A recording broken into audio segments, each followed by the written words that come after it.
First off, how are you guys loving this red hair? Oh my gosh, like I feel so fiery with it. Oh my god. Like my body is feeling banging. Yes, body. Yes, body. Yes. My body is feeling banging. My hair is freaking amazing. You guys, I keep on messing with it. I mean, it is what it is. Anyway, you guys, I wanted to tell y'all what happened at the show. Ooh, it got real juicy and spicy. Anyway, so I get to the show. Mind you, first off, let me tell you how it all even happened. So I'm in a situation where I had hosted some little thing or whatever a minute ago, which turned into me being able to do like my single release / meet and greet gathering party. Anyway, the whole event was amazing. And it was so many people there, with so many vendors there that was reselling, products, material, whatever, whatnot. So anyway, long story short, I met one of the vendors. One of the vendors there sends me a message through DM about a flyer about a show. So once they send me the flyer for the show, I'm assuming that means that he's trying to ask me if I would come. So of course I tell him, hey, thanks for the flyer, but unfortunately I don't go to clubs unless I'm booked to do something there. I really don't like clubs. So he was like, all right, cool. And I said, but if you want me to like perform or host or something like that, then we can talk. And I said I would love to get on the ticket. So that was my point of me reaching out to basically try to get on the ticket, right? And the reason why I wanted to get on the ticket was because I saw somebody like Lil Kiki on there and J-Dog. Anybody who knows me knows that I love J-Dog. J-Dog stuck up for me a long time ago, and I will always remember that. He always would tell me inspirational things about myself. And so being in the same room with J-Dog is an honor. And being in the same room with Lil Kiki is an honor. And as far as the flyer goes, when I saw that, I was like, that would be a dope, event. Plus, everybody knows that my favorite color is purple. So, purple carpet event is all the way me. So anyway, from there, I just was like, so he contacted me back. He said, I don't know, it's not my event. I'm helping out with it, but I can see. And I said, okay, see what you can do. I honestly did not think he was going to get back with me. I honestly did not expect anything out of it, because normally when people book me, it's always them coming to me. It's not me asking to be booked. So, and I looked at it as an opportunity too, because it's a different crowd than I'm used to, right? So, predominantly Hispanic crowd. So I just thought that would have been really dope exposure to kind of branch out to another type of crowd. So long story short, the guy comes to me and says, okay, you can host. You're going to host during the nighttime or whatever, whatnot, whenever the big artists come on. And I was like, oh, that's perfect. That's amazing. So then he sends me the flyer with me on the flyer. So I start posting the flyer. Later on, I get another message from him saying that ESG canceled out and if I can go in ESG spot.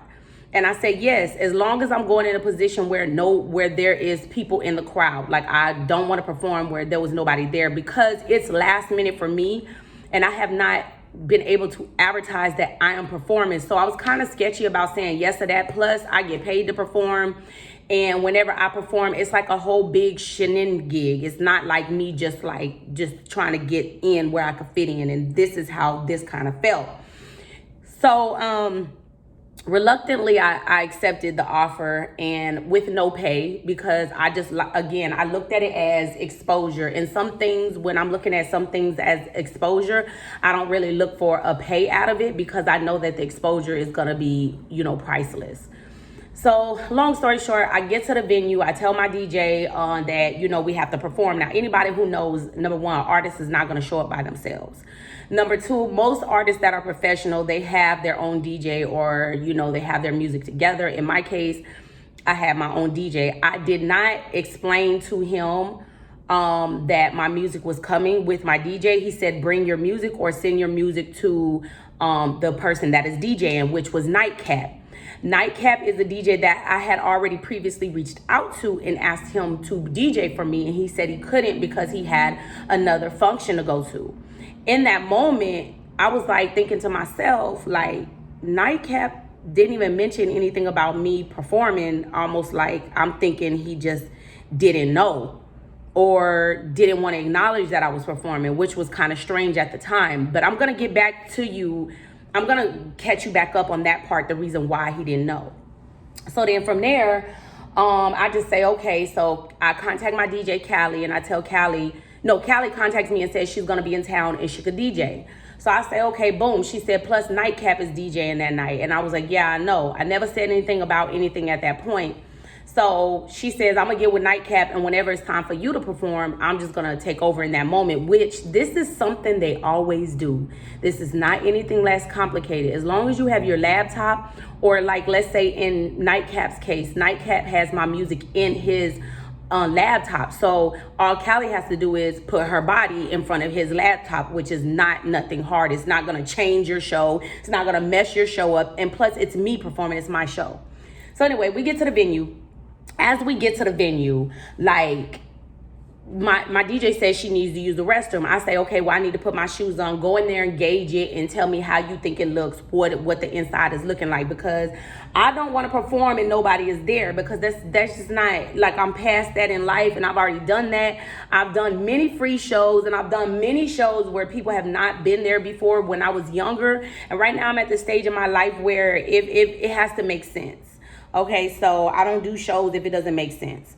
So she was like, okay, cool. So I noticed 20 minutes go by and I don't see my DJ. So I call the guy who booked me and I tell him, hey, I'm at the door. He tells me he's outside.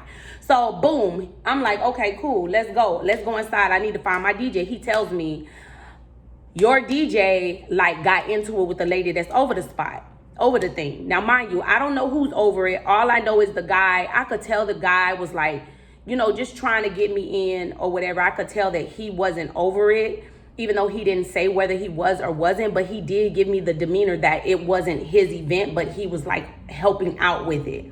So, and I appreciate him for that. Anyway, he walks me up. As I walk in, it's people clapping that I'm there. I didn't dismiss them. It's just my mind was on the fact of that you just told me that my DJ got into it with somebody, and now I'm on edge, and now my guards are up. Like, this is my friend too. So I'm in protection mode and I'm in like what's going on mode. So I kind of like acknowledged. I was like, hey, how y'all doing? And kind of just kept on walking back to where he told me to. As I'm walking through the venue, I do not see my homegirl. Mind you, it is like crickets in there because it's really nobody in there. So I would be able to see her. So I get up to the front, and right when I get up to the front, the lady looks at me like, and she says, hi, how are you doing? Now, she was nice initially. She said, hi, how are you doing? She said, nice to finally meet you in person. I said, fine, nice to meet you too. I appreciate you having me. She said, before we go into anything, let me tell you what happened. And instantly she has an attitude, like it's just like bipolar. The shit, it just switched. So she was like, let me tell you what happened. Your DJ came up in here, busted through the front doors, past my security, and basically said that she's DJing and it's her show and this is her show. And then right when she said that, you know, we told her to get out and she didn't get out. She went straight past and went back. She went to go get on stage. So I thought to myself, first off, this sounds like so fabricated. Why would my DJ walk up into the room? Why would my DJ walk up into the room and say, what's up? This is my show. Where's the stage at? Like, that don't even make no sense. That doesn't even make any sense. So I said, ma'am, I said, okay, let me find out what's going on because that doesn't sound right. And I said, and on top of that, I just can't picture her doing that. I said, that just doesn't seem realistic that somebody would just walk in and say like, this my show, and then go to the stage. Like, I don't get it. It just doesn't sound right. I was like, so now as I'm telling her this, it's like people coming out of nowhere. It's like people coming out of nowhere. I'm seeing two Hispanic ladies sitting back like this, like they finna do something to me or something.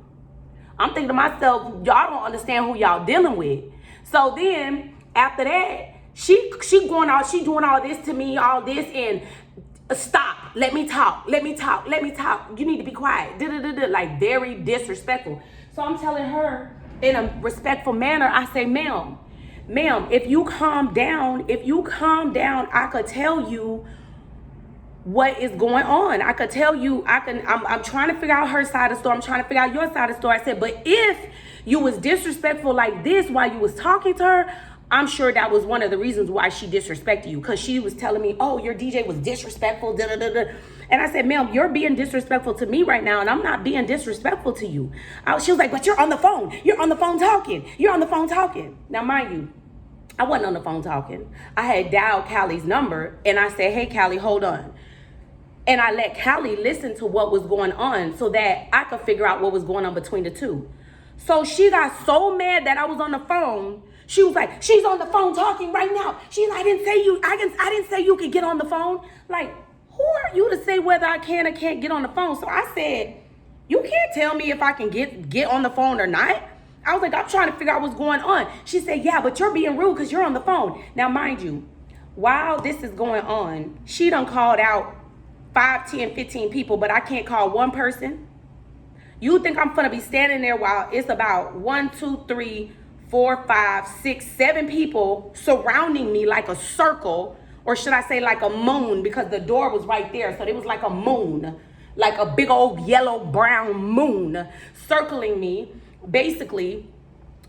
And I'm not allowed to call one person, and I'm in there by myself. No. So she says, first off, you didn't tell me you had a DJ. Second off, nobody was supposed to come with you. What artist in their right mind is going to be at a show by themselves? You idiot. What artist goes to a show by themselves? Number one. Number two, do you know how many artists have DJs with them? Like, that's crazy that you think that there wouldn't be a DJ with me. So after all of that happened, I'm like, you know what? I'm telling myself to calm down because I could feel myself getting riled up. I could feel myself getting riled up because she's getting more and more and more disrespectful. More and more disrespectful. So I start telling her, listen, you're not going to talk to me like that. And you're going to have to lower your tone. Because the louder you get, the louder I'm going to get. She was like, well, you talking to me like this. And I said, look at you. Look how stupid you look. I don't look stupid. Yes, you do, ma'am. Yes, you do. You're getting loud over me trying to figure out what the story is. So then from there, out of nowhere, boom, some Mexican guy runs up like a freaking idiot, look like he on cocaine with a backpack on like this. I'm her brother. I'm her brother. I'm her brother. I say, who are you? Her fucking brother. You ain't got no followers. Your followers is fake. Your hair is fake. Everything on you is fake. And I'm like, who is this clown? I'm like, you look like a stupid clown right now. Out of nowhere. Now here's the thing that's crazy. Here's the crazy thing. You as a man coming up to me, like, not only his aggression was